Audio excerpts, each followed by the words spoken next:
Legend of Yufei, Chapter 27. Yufei's strategy for Ahua Mountain.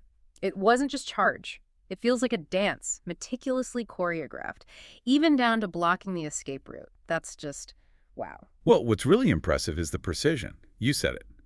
Yufei isn't just throwing numbers at the problem. He's using the terrain, perfectly. Planning how to cut off every single way out. Absolutely. And we're talking huge numbers, right? Over 100,000 men, plus archers. 100,000 men plus 800 archers, all told, divided into these 4 key flanks, basically surrounding Wuzhu's expected path. Coordinating that back then, think about the challenge. Must have been immense. So these 4 flanks, how did they break down? Right, so each had a very specific job. Hmm. On the East Mountain, you had Zhang Xian and Teng Huai. They had 20,000 men, 200 archers, just waiting for the signal. Cannon. Okay, one flank. Then North Mountain, this was kind of the entrance. Wang Yi and Yu Gao, another 20,200 archers. But their crucial role, and this is unique, was to actually let Wuzhu's forces into the valley first. Let him in. Let him walk right in. Then when the cannon fired, bam, use these empty carts loaded with random stones to block the way back out. Seal the exit. Empty carts with stones. That's incredibly specific and clever. Was that like a standard tactic? Or pure Yufei? It really speaks to his innovative thinking, I'd say. Yeah. Using whatever's available, combining physical barriers with surprise. And then, to complete the circle, you had the West Mountain. Zhu King and Zhao Yun, another 20,200 archers, ready to pop out on the signal, block Wuzhu's path forward. So they're trapped between the sealed exit and this new force. Exactly. And just in case, South Mountain, Shi Quan and Liang Xing, same deal, 20,000 men, 200 archers, also ready to block the path when the cannon fired. Total encirclement. And Yufei himself, not just directing traffic. Oh, no, he was right there. Commanded 15,000 in the center, had Zhang Bao and Wang Heng with him. Plus, you got to protect your supplies. Another 5,000 soldiers guarding the grain. It shows just how thorough the whole thing was. Okay, so the physical trap is set. It's massive. It's detailed. But how do you get your enemy to just walk into it? That, I guess, is where the psychology comes in. And this character, Ji King. Right. And this brings up that classic question, doesn't it? How often does a leader's own pride just become their biggest weakness? Ji King's role here was absolutely vital. He was the lure. So Ji King's out looking for Wuzhu, finds him coming back from Li family village. Wuzhu's got his advisor, Har, and maybe 1,000 soldiers or so. And Ji King doesn't just attack. He yells this incredibly bold challenge. Wuzhu, quick, hand over your head. Huh. Talk about starting strong. And then he makes it personal. He brings up some past incident, claims Wuzhu cut his hair when he was drunk, demands compensation. Right. He's really trying to hit a nerve there. Oh, it's absolutely calculated. And it works. Wuzhu is furious, attacks immediately. Ji King pretends to lose, naturally. Runs away, leads Wuzhu on this long chase. The text says more than 20 li. Ali is an old Chinese unit, so it's a fair distance. They're really drawing him out. But the real genius part is when Wuzhu maybe thinks, okay, enough chasing, he stalks. Exactly. And Ji King doesn't just keep running. He turns back and basically mocks him. You bandit, why aren't you chasing? Like double dog daring him. And then the killer line.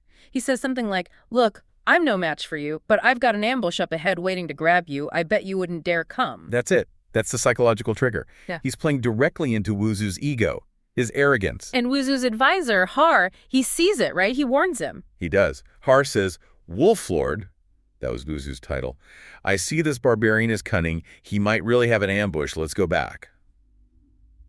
You can almost hear the pleading in his voice, reading between the lines. But Wuzhu's not having it. Not at all. Dismisses it. Says Ahua Mountain is a vital road, the main road to Jinling, which was a super important city. He thinks Ji King is just trying to scare him off this key route. So his pride, combined with the strategic value he puts on that road, well, it seals his fate. He actually vows to capture Ji King because he was dared not to come. Incredible. So the plan is set, the bait is taken, Wuzhu steps into the valley. What happens then? The moment of truth. It unfolds exactly as planned. Wuzhu leads his men right into the Ahua Mountain Valley, chasing Ji King, and Ji King's still playing the part, beckoning him deeper, yelling, come, come, come, I'll fight you 300 rounds. But then Wuzhu looks around, starts to actually see the terrain. Yeah, the realization hits him. The text says he sees the center of the mountain was wide, surrounded by small mountains on all sides with no exit. Suddenly that fear creeps in. If I'm trapped here, how will I get out? He's thinking maybe he should turn back. But it's too late. Way too late. Just as he hesitates, boom! Single cannon shot echoes through the valley. Instantly, shouts erupt from everywhere. Flags pop up on all sides. The description is amazing. Like a piece of knife mountains and sword ridges. Just this image of sharp, overwhelming force appearing from nowhere. And then the full weight of those 100,000 plus men, they just appear. They surround Iowa Mountain yelling, "Don't let Wuzhu escape!" The text is very clear. Wuzhu was frightened out of his wits. Utter panic. So you connect that back, the scale of the ambush, the surprise, it just shatters his confidence. Exactly. That hubris from just moments before, gone, replaced by sheer terror. The landscape itself, those mountains, become part of the trap, designed for this exact psychological collapse. So chaos, panic, and then the man himself appears. Yu Fei makes his entrance. This feels like more than just a battle now. Oh, it's absolutely personal. It's history. It's deep-seated hatred boiling over. And the build-up to this moment is so dramatic. It's not just two generals anymore. It's like two nations clashing, embodied in these two men. Everything's on the line. And the description of Yu Fei, it's designed to inspire awe, isn't it? Completely. Gleaming silver helmet, silver leaf armor, a white silk robe underneath, riding that white dragon horse, holding the Liquian spear. That famous spear. Right. And his appearance, long and pale face, the beard, broad shoulders and a round waist, it all projects this great might. And his key lieutenants are right there. Zhang Bao with his iron club, Wang Hang with his brass club, ready for action. So Wuzhu, probably still reeling, demands Yu Fei's name. Yeah, he's panicked. Yu Fei recognizes him immediately, though. And he doesn't hold back. He delivers this powerful speech basically listing Wuzhu's crimes, bullying China, invading the south, abducting our two emperors. The two sages he mentions, right. Emperors Huizong and Qinzong. That's them. Subjected to all sorts of humiliation in the north. Yu Fei declares this intense, visceral hatred. Says he wants to eat your flesh and sleep on your skin. Oh, that's a graphic. It shows the depth of the animosity. Then he introduces himself. The great Song Deputy Marshal, surnamed Yu and named Fei. States his loyalty to the current Emperor Kang Wang, or Gaozong, in Jinling, and his mission, destroy your lair and welcome back the two sages. He tells Wuzhu, essentially, fate has caught up with you. Heaven's net is vast and wide, and you have come to die on your own. And then the demand. Surrender now or face the consequences. Quickly dismount and submit, lest this marshal take action. It's direct, it's powerful. But Wuzhu, even terrified, he recognizes Yu Fei, and his own pride flares back up. It does. He instantly brings up their history. Reminds Yu Fei about a previous battle. My rail brother previously fell for your trick, and you wounded 100,000 of his great soldiers on Qinglong Mountain. That was another big defeat for Wuzhu's side. He's basically saying, I owe you one. So he vows revenge right there. Yes. I was just about to come seek you out for revenge. Now that we've met, how could I lightly let you go? The fear is still there, probably, but the anger, the need for vengeance, it takes over. And that leads directly to the duel. Directly. Wuzhu, furious, charges with his axe. Yu Fei meets him head-on with his spear, and the text paints it as this epic clash. Spear parried axe, axe met spear. It describes them as perfectly matched opponents. A chess game of matched opponents, each showing their heroism. The two fought in a single mass, victory undecided. Just intense back-and-forth combat. Hamichi, he's a scout, rushing back to this enormous Jin army. He's reporting right to the top guys. The great Wolf Lord, Zanhan, plus Lahan, Dahan, Zeli. And just picture the scale. 300,000 troops.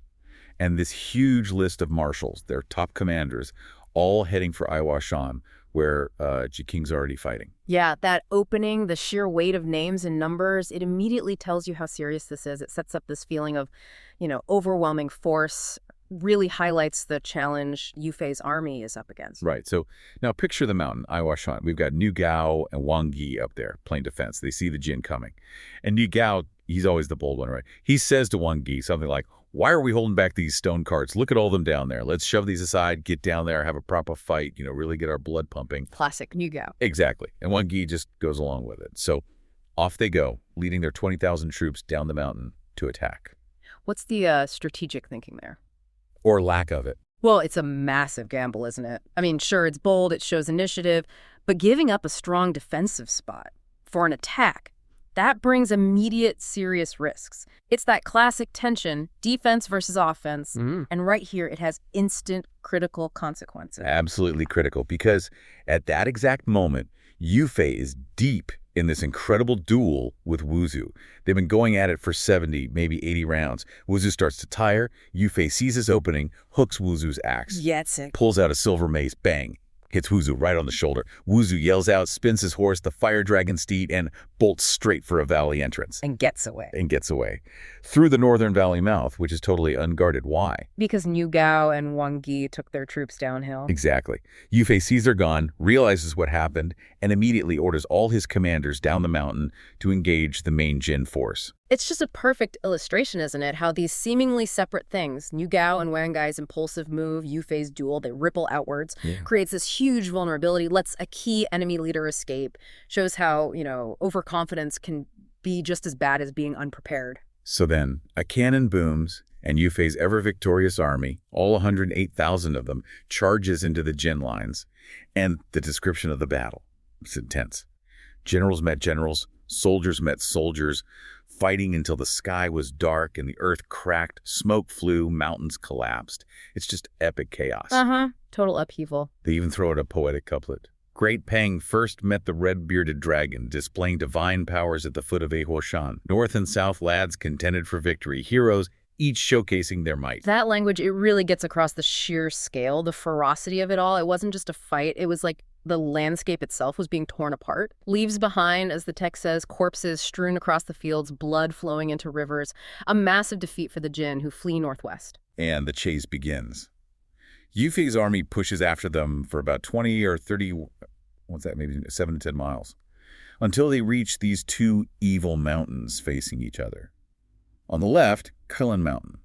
That's run by Zhang Guoxiang, who, interestingly, is the son of Zhang King from the Water Margin novel, the guy from the Vegetable Garden. Ah, the literary connection. Right. And on the right mountain, Cheesy Mountain, you've got Dong Fang, son of Twin Spears, Dong Ping, also from the Water Margin. Each of them have maybe 3,000 or 4,000 men, mostly busy with murder and arson or robbery and pillage, not exactly regular soldiers. And this brings up a really interesting point. What happens when these separate groups with totally different goals just crash into each other? You've got these bandit leaders with this surprising literary backstory suddenly tangled up in a major war. It's almost funny, in a dark way. Zhang Guoxiang and Dongfeng, they were actually planning, believe it or not, a hunting ground and drinking party for that day. Just a regular Tuesday for them, I suppose? Apparently. But then their scouts report this huge army running towards them, the fleeing Jin. And Zhang Guoxiang spots an opportunity. He says to Dongfang, basically, no wonder business has been slow. These guys must have scared everyone off. Or looted everything already. Right. Why don't we set up an ambush, get out the spears, grappling hooks, bows, crossbows, let half of them go past, then hit the rest, grab some loot for the stronghold. And Dongfang thinks this is a brilliant idea. It's so pragmatic, isn't it? They don't see a routed army as a threat. They see it as, a resource. Mobile loot. Totally different mindset from Yufei's organized military campaign. They're just exploiting the chaos. So they set their trap. The Jin soldiers, already terrified and running. Yeah, caught between Yufei behind them. And bam, they run straight into this new ambush. The text says their 3 souls were snatched from their crowns and their 7 spirits slipped from under their feet. Basically, they were scared witless. Caught completely off guard again. Loads get killed. But there are just so many Jin soldiers that most still manage to break through the ambush. By the time Zhang Guoxiang, swinging his staff, and Dongfang, with his 2 spears, actually charge out, there are only about 3,000 Jin cavalry left, and they scatter them. But wait, the chaos isn't over. Just as Zhang and Dong are, cleaning up, up ride Wang Yi, Niu Gao, Lang Xing, and Ji King, still chasing the Jin remnants. And here's the kicker. Zhang Guoxiang and Dongfang see these 4 charging generals looking fierce. And think they're more Jin? Exactly. They mistake them for enemy generals and just attack them on sight. And Wang Yi and Yu Gao, who the text calls, maybe a bit unfairly, stupid. Impulsive, maybe? Impulsive, definitely. They don't hesitate either. They just jump right into the fight.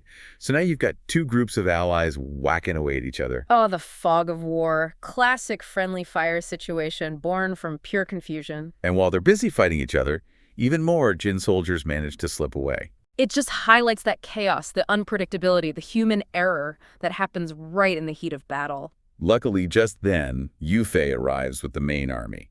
He sees this mess and yells, "Stop!" Everyone freezes. Yufei demands, "Who are you guys? Blocking my generals, letting the enemy get away." The moment of truth. Right. Zhang Guoxiang and Dong Feng see Yu Fei's banner, the penny drops. They realize their massive mistake. They immediately jump off their horses, kneel down, and confess everything. We're, heroes of the Greenwood, they say. We saw the enemy running, set an ambush. Saw these fierce guys, thought they were Jin too, so we fought them. Sorry. Didn't know you were coming, Marshal. Please forgive us. Actually, can we join your army? Bold move, asking for a job right after attacking his generals. It is. But this raises the question, how does a smart leader handle this? Yu Fei's reaction is crucial here. Yes, he could punish them, but he sees something else, doesn't he? An opportunity. That's exactly it. He gets off his horse, helps them up, says something like, turning from evil to good is the right path. Please rise. Very measured. He asks who they are, their background, Zhang Guoxiang explains. And Yu Fei is apparently delighted. He tells them, look, I have to chase Wuzhu now, no time for a long chat. Already. You two, go back to your mountains, get your men, get your supplies, and meet me at the camp near the Yellow River mouth. They agree instantly, apologize again to Wang Yi and Yu Gao. And Yu Gao, ever the practical one, just cuts them off. We're all family now, no need for apologies, just hurry up and get your stuff. Kla, Yu Gao, straight to the point. And just like that, the bandit leaders head off to become part of Yu Fei's army. General Yu Fei's army, the Song forces, are chasing hard. And the fourth prince of the Golden Kingdom, Wuzhu, and his generals, they're running for their lives. And they literally hit a wall. Yeah, the Yellow River. And this isn't just, a river. In these stories, geography is often destiny, right? Right. It's this huge barrier. The text says no boats to cross, completely blocked. Oh. And it gets worse. The source tells us Wuzhu and his commanders are actually crying, like weeping in despair. Seriously, crying. Yep. Convinced they've truly run out of luck. It's not just a physical problem, it's psychological. They're trapped, river behind them, enemy in front. It's the classic commander's nightmare. Okay, so the trapped, desperate, crying. What happens? Yeah. Feels like they need a miracle. And they almost get one, or well, it looks like one at first. Yes. What happens? Wuzu's advisor, Hami Chi, he spots something upstream. Get this. 5 or 6 dozen battleships. Oh, wow. Reinforcements. Flying the Golden Kingdom as banners, so it looks like salvation just sailed into view. Just in the nick of time. Exactly. But here's the twist. And connecting this to the bigger picture, it really shows how pure chance, serendipity, can just change everything in war. It has nothing to do with Wuzu's strategy. So they weren't his ships? Not at all. The source is clear. They belong to King Lu Yu and Cao Rong. These guys had just been beaten by another Song general, Zhang Suo, and their ships just drifted there. Pure luck, a crosswind, the text says. So Wuzu's incredible luck is actually born from someone else's defeat. Precisely. Talk about a twist of fate. And he definitely needs that luck because Yu Fei's army is closing in fast. The text says they're quickly catching up. Panic stations for Wuzhu. Total panic. And then, out of the reeds, a single fishing boat. Just one old fisherman rowing. Wuzhu, completely desperate, offers him gold and silver to save him. A classic move for a desperate prince. The fisherman agrees, but there's a catch. He says, my boat can only carry one person. Ah, the moment of truth. And Wuzu's choice here. It's really something. He basically says, okay, fine, ignores his entire army, even insists on bringing his horse. His horse on a tiny boat. Yeah, and just scrambles aboard, leaving everyone else behind. What does that tell us about him as a leader? Oh, it speaks volumes. I mean, this scene is just a masterclass in, failed leadership in crisis. Right. He prioritizes himself and his horse over his men, his generals, even his own royal brothers who are right there. It's brutal. It is. True leadership is about responsibility for your people, not just saving your own skin. And the consequences, they're horrific. So what happens to the army he abandoned? Well, as Wuzu's little boat rows away, those big warships finally reach the bank, and it's just chaos. I can only imagine. Everyone, generals, soldiers, scrambles to get on board. The text describes people falling into the water, drowning. One ship gets so overloaded it just sinks right there in the middle of the river. Oh, my God. And the ones left on the shore, they're cut down by Yu Fei's arriving army. The description is grim. Corpses piled up like mountains. So Wuzhu escapes, but his army is decimated because of his selfishness and the chaos. Exactly. It starkly highlights the cost of his decision, a complete failure of command. Okay, so Wuzu's in this tiny boat rowing away. Yeah. But Yu Fei sees this from the shore, right? Yes, General Yu Fei is watching. And he recognizes something. He hears the fisherman's voice and realizes he sounds like a Central Plains man. Meaning? Yeah. not one of Wuzhu's northern people. Correct. Someone from the song Heartland, essentially. So Yu Fei immediately sends 2 generals, Zhang Bao and Wang Heng, To do what? Capture Wuzhu? to make an offer to the fisherman, a huge reward, 1,000 pieces of gold and a marquis title if he hands over Wuzhu. Wow, that's a serious offer. But Wuzhu's still trying to save himself. Oh, yeah. Huh. He overhears this or figures it out and makes his own counteroffer. He reveals his identity. I am the 4th prince of the great Jin kingdom. Playing the royalty card. Totally. And he promises the fisherman a king's title back in his own kingdom if he saves him. Basically, help me and I'll make you royalty. But the fisherman, he's not buying it. Not for a second. He just scoffs. He says flat out, I am a Central Plains man. My family is here in China. Why would I want your foreign riches? Loyalty first. Okay, so who is this guy? He's clearly not just a simple fisherman. And here comes the big reveal. This is a really fantastic moment in the story, especially if you know Chinese literature. Lay it on us. Wuzhu asks his name, probably still thinking he can bribe him somehow, and the fisherman declares, I am Ruan Liang. Ruan Liang. Does that name mean something? Oh, it means everything. He continues, son of the legendary Ruan Zhao, of the famous Ruan brothers from Liangshan Marsh. Liangshan Marsh. Wait, isn't that from the Water Margin? The Outlaws. Exactly. It's like saying you're the son of Little John from Robin Hood's band, but even more culturally significant in China.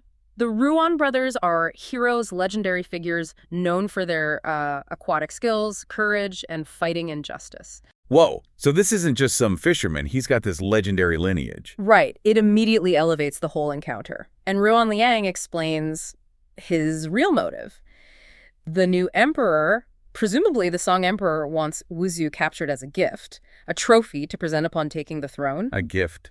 Like, deliver the enemy prince? Pretty much. He basically tells Wuzhu, look, you're destined to be captured. Just surrender. It connects this battle to this much grander narrative of Chinese heroism and destiny. Wuzhu must have lost it. Completely enraged, he yells, it's either you or me, and lunges at Ruan Liang with his weapon, the golden sparrow axe.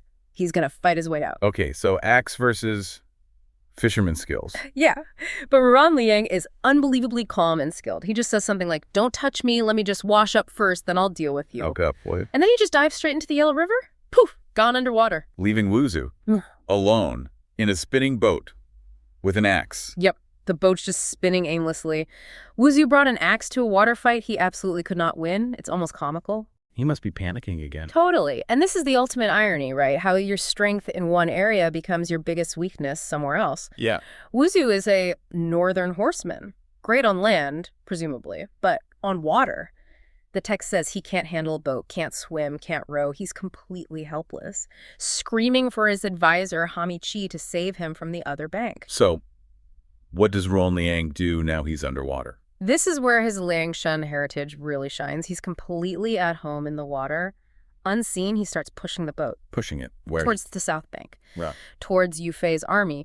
Wuzhu probably thinks he's drifting to safety. Maybe relief is coming. Oh, the setup. Exactly. Then, just as Wuzhu's potential rescuers get close, Ruan Liang surfaces. He grabs the edge of the boat. Uh-oh. And with one powerful move, he just flips the whole thing over. Splash.